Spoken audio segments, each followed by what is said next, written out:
Hey everyone, this is Solitaire, and today I'm bringing you another video for the 2021 Solitaire Print and Play Game Design Contest, currently hosted on BoardGameGeek.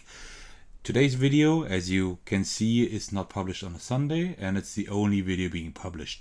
The reason is there's just too many games for our small group to cover, and this is why I have jumped in trying to play a few more games than regularly, so we can try to show you as many games as we possibly can. In today's video, I will be playing Handquest, which is an in-hand solitaire dungeon crawler that you can play in one hand, pretty much in the vein of Palm Island and Old Town Road, which I already played on this channel. Alright, then I hope you have fun with the video, and I will see you there.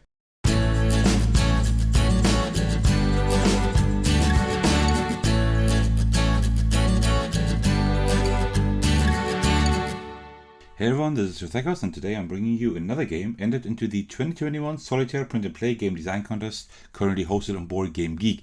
Today I will be playing Handquest, another in-hand card game after I have already played Old Town Road and also showcased Palm Island on my channel.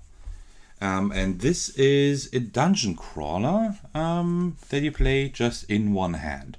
So I will pretty much just get started playing right away and then explain the rules as we go. But in general, you have similar rules to many other in-hand card games.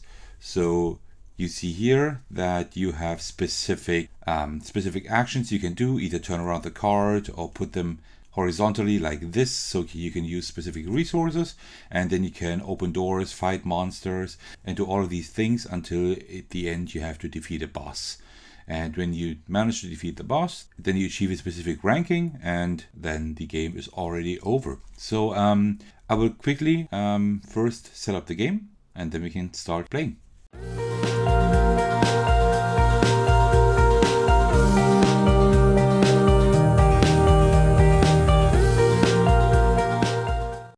Alright, and the game is set up. So what I've done is I have rotated all cards to be oriented this way with the blue gem in the top left corner. And also I have chosen one of 3 different bosses randomly.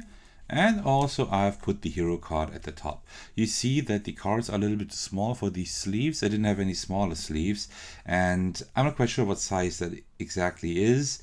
So this is why I will have to play like this, but I think that really doesn't hurt the game too much. So one thing I want to say before we get started is we have that hero card here, and you see we have 4 different heroes. So we go through the dungeon 4 times, and at the end of the 4th run we have to defeat the boss, and each run we rotate to a different hero. And I just decided to start with Mahor because I think I would like to have Avara as the last one, so this is why I'm just starting with him. But we don't know what the boss actually requires, so let's see if that was a wise choice. So what we do is we always put the hero card like halfway down here. So this is a resource we have for the entire first run of the dungeon. And then you see here specific things you can do at the right here. So for example, this is a door, and we can unlock the door, open it by turning around the card if we have that resource there. This is the attack resource, which we don't have. So what we can also do is just run. So if we run away, we just take the card and put it in the back, which is pretty similar to other games in that vein. For example, Maiden's Quest, which I will probably feature on my channel too at some point.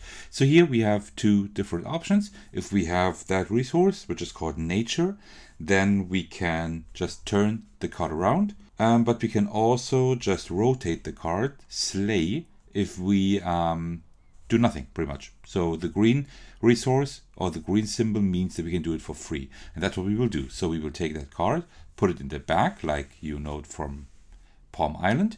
And then we have that resource now that we can use. And that's the gem resource. So here we see you can either turn around the card or rotate it sideways 90 degrees, both for free. I will probably just turn it because then we get better resources at some point. So put that in the back, and that's how it continues. So the game is pretty interesting in that regard. One thing that is a little bit problematic is that you don't have a limit of how many resources you can store. That is great because then you can actually progress better in this game than in games, for example, like Palm Island, where I think you can only have 3 resources or maybe 4. I'm not quite sure anymore. But the downside is that holding 4, 5, 6 or even more cards sideways is very tough. So you might have to see me rearrange the cards a lot during this playthrough, but let's see how it works. Okay, so this we can just turn it around for free, and that is cool. This one, we don't have that resource, but we can also turn it 90 degrees. So now you see we have that resource twice. This is hide or stealth, and this is the gem over here. So we have 2 of the hide resources and 1 of the gem. So this one here, we still don't have that nature resource, so we can only turn it. I don't know how important it is to turn. We probably could have run too, because we don't need that resource too often, I think. But let's see. We don't have the resource either, so we can just turn it around. But now we have more resources up here, right? You see that we have metal and energy also. And you see it's starting to get a little bit difficult to hold the cards. So let's see how much longer I can do that. Okay, we can turn that around. Oh yeah, that's what I'm that's what I was saying, you see? You got to see me rearrange those cards a whole lot or hold them in unconventional ways. Okay. So in here, you see, now we can either turn the card sideways to get that resource up here. That's an attack resource, which is good, because you saw we had 1 door with the attack resource already. Or we can turn the card 180 degrees with that resource we have up here. So we can maybe have better resources later on. I think that's what I'm going to do, because the first 2 rounds we don't have to fight the boss. I think the first time we will have like a small fight is the 3rd round. So I'm going to spend that metal resource, put it back into the deck, and then turn that card around. And you see, instead of just an attack resource, later on we could have an attack and a gem resource, which is better, of course. Oh, but now we see that there's an attack resource we need, but we don't have that. So we need to run here. There is a green indicator, so we can just do that for free and turn that around. I will not take a look at every card we unlock. We will look at those cards when we encounter them again later on. The attack resource, we don't have that, so we need to run away. We don't have the metal resource anymore, but we can turn the card to have like this energy resource again. This what looks to be like a bonfire, I suppose. Here we could now turn the card 180 degrees with the bonfire, so we will spend that to turn that card around. Here we don't have the bonfire resource anymore, but now we can turn that card for free again, so we have the metal one over here. We still don't have an attack resource. We will have one later with another hero, so that's good. And this is the boss card. So you see, this is the first time we encountered the boss, and now we turn the card 180 degrees and put the card in the back. And next time we encounter that card again, we flip it around, and then we see what boss we will fight at the end, so we know what resources we need to gather until then. And that is pretty much how you play the game. I will, of course, finish playing the game, but the gameplay doesn't change too much. The only thing that changes is that each round we turn around the card for another hero. So now we have Hinvale instead of Mahor. We are done with Mahor, and now we have Hinvale. And Hinvale gives us, as you can see here, a magic resource at all time. So far we haven't seen any magic resources. I think they are later in the game, but we will have to see.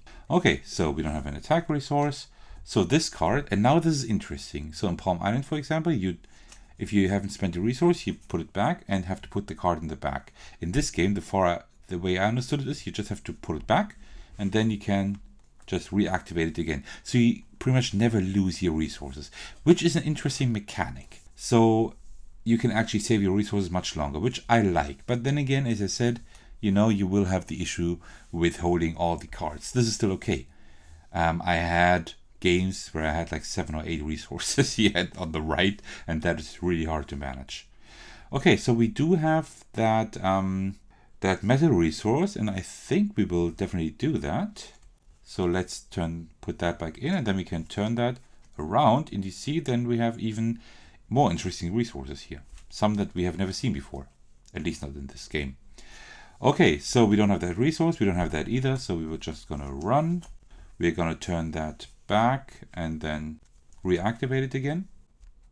Same here, turn back, reactivate it. We don't have that resource either, so we are just gonna turn it and get our metal and energy symbol here. We actually have that gem, so I think we're gonna use that gem, put that here, and then turn that card around. And so we could have access to another magic resource later on, which is pretty cool. Okay, we do have a metal. I think we want to turn the card, right? We want to get the cards as far as possible to actually have good resources. So we're going to spend that resource here to turn that 180 degrees for magic resource later on. We still don't have a fighting resource here, so we will have to run. We can actually turn that 180 degrees. Do we want to? Yes, we definitely want to do that because that's free for some reason. So that's great. Then the fighting resource, we still don't have that. We don't have any metal, but we can turn that for the energy resource up here.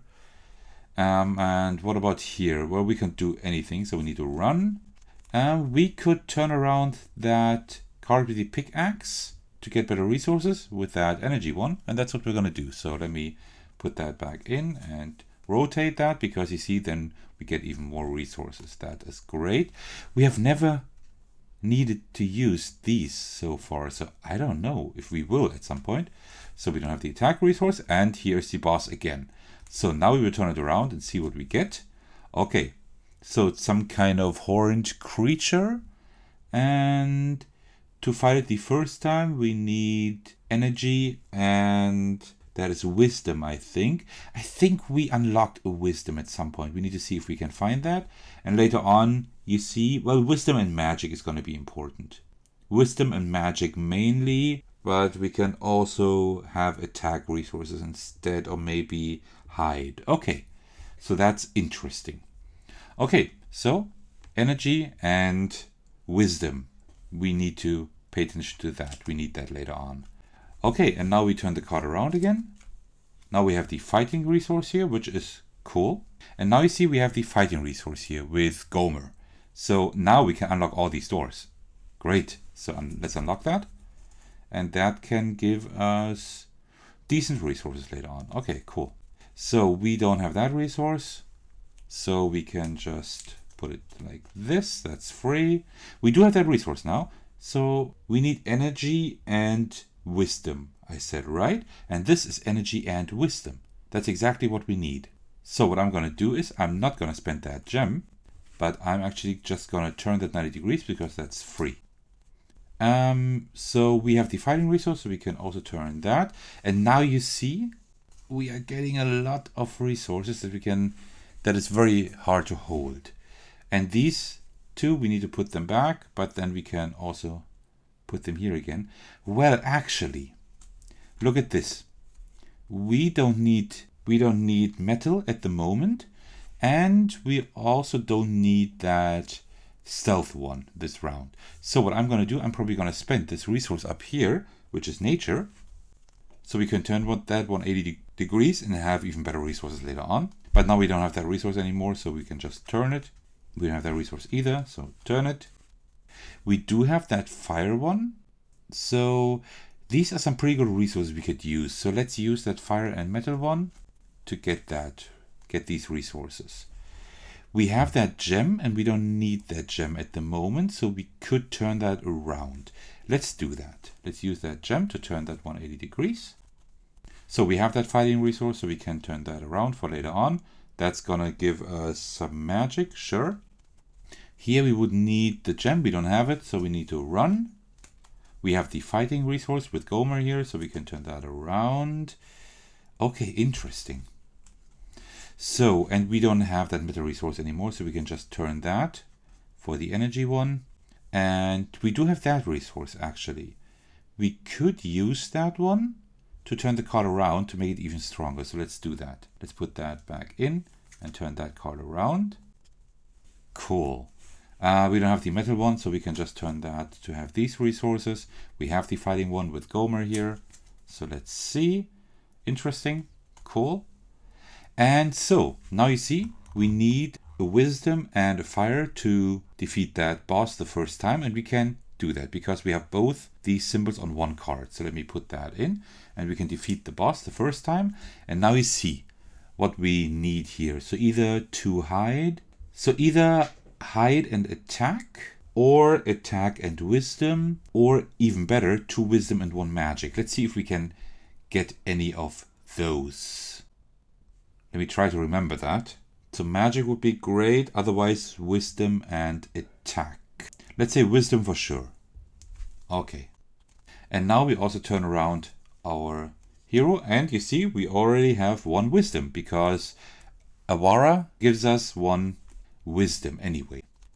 Okay, and now I will not upgrade cards anymore. I will just gather resources, as many as possible, I think. So we can't turn that around because that needs a lot of resources. Also, we can't turn it 180 degrees. So we will just have to run here. Here we can take that gem. We could upgrading any cards doesn't make any sense anymore because we won't encounter them before getting to the boss. So I will just store all the resources here. We don't have a fighting resource at the moment, so we need to put that in the back. And you see now it's going to be really hard to hold. Let me rearrange all of that. Okay, this doesn't look nice, but it's better than nothing. So that's what I said. The idea is pretty cool to have a dungeon crawler in hand. I'm actually working on a few ideas myself regarding that because that would be really cool. But there must be some way to better store these things because it's really hard to hold. And I have pretty large hands actually, so yeah. Okay, so we can get these resources for free. This one we will just reactivate. Then we will also activate that. Pretty much we will activate all of that. So let's see, this with the fire we could reactivate those, and that's great because we need magic. So we need to spend 1 of this energy, but I will not spend that one because that gives us 1 wisdom, which we need. But this one here, we can spend that one. So I'll put that back in. And then we can activate these resources. And I think we already have enough to beat the boss at the highest stage. Okay, we can activate that for free. We could activate this because we don't really need the gem, I think. So let's take the gem and activate 1 more magic just to be safe. We don't have a gem anymore, do we? I don't think so. You see, I have way too many cards. So I think we need to run here. I'm going to drop the cards in a minute. I'm telling you. I'm telling you now. Okay, and that is an interesting resource. That is time. I've never seen that this round. I don't know where we can get that. So we can't do anything with this guy. Here, this one, we will just put back and then reactivate. A gem and a fighting resource. I don't think we have that. No, I can't see it. We have a fighting here, but no gem. So we need to run from that one. This is really a mess what I'm doing here. Okay, this one we will just put back and then reactivate. Do we have that nature resource? I don't think... we actually have it there, but this is also together with a magic resource. But we have magic there. So I think I'm going to spend that one so we can turn it around and use a knowledge resource. So, and now we have the boss here. It's very small. I hope you can see it on camera, kind of. But now we try, you see, we just need to get 1 of these rankings down, 1 of these combinations down, and then we can see our ranking. So here like the bronze, silver, gold ranking, and then even 1 above that and another 1 above that. So let's say ranks 1 through 5, 1 being the best. So let's try the top one. It's hard to see, but we need 2 wisdom, so 2 books and 1 magic. We have 1 wisdom with Avara, as you can see that there. So 1 wisdom down, we need 1 more book and 1 more magic. And we have 1 book here, which we can use.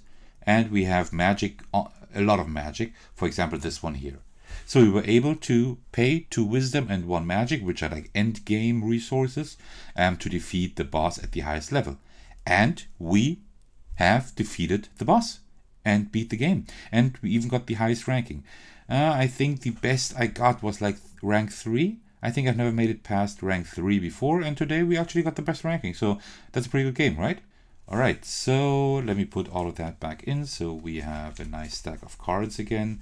So we can also look at the other bosses here. You see they all need different resources. So this guy, for example, needs more fighting resources. And this guy needs more magic resources and also fighting. So the way we played, that actually played well into our hands with that boss. But we probably could have gotten that one too. Because we had magic and fighting. We had quite a lot. And here... fighting and I think that's wisdom. That one would have been a little bit harder to have 2 fighting resources because I think we didn't have a lot of those. But so that worked out pretty well. So now I need to uncramp my hand. So this is Handquest. a pretty cool idea to use that in-hand hand management kind of game that is getting pretty popular at the moment. So it's a pretty cool way to actually implement that, to combine the mechanics with a dungeon crawler kind of game. The only thing that I would have liked to have some better way to store these resources. Alright, so if you're still watching, thank you very much for doing so. I hope you enjoyed this playthrough of a game that is at last a little bit shorter than the last games I showed on my channel, but I hope you enjoyed nonetheless, and I'm very thankful for you watching the video until now. And if you want to see some other board gaming videos, why don't you drop by my channel? I can almost guarantee that there's at least one other video you will enjoy, because I publish 3 videos a week at least at the moment. So there's probably something you will enjoy. Alright, so thank you very much, and I will see you on the channel. Alright, take care everyone. Cheers.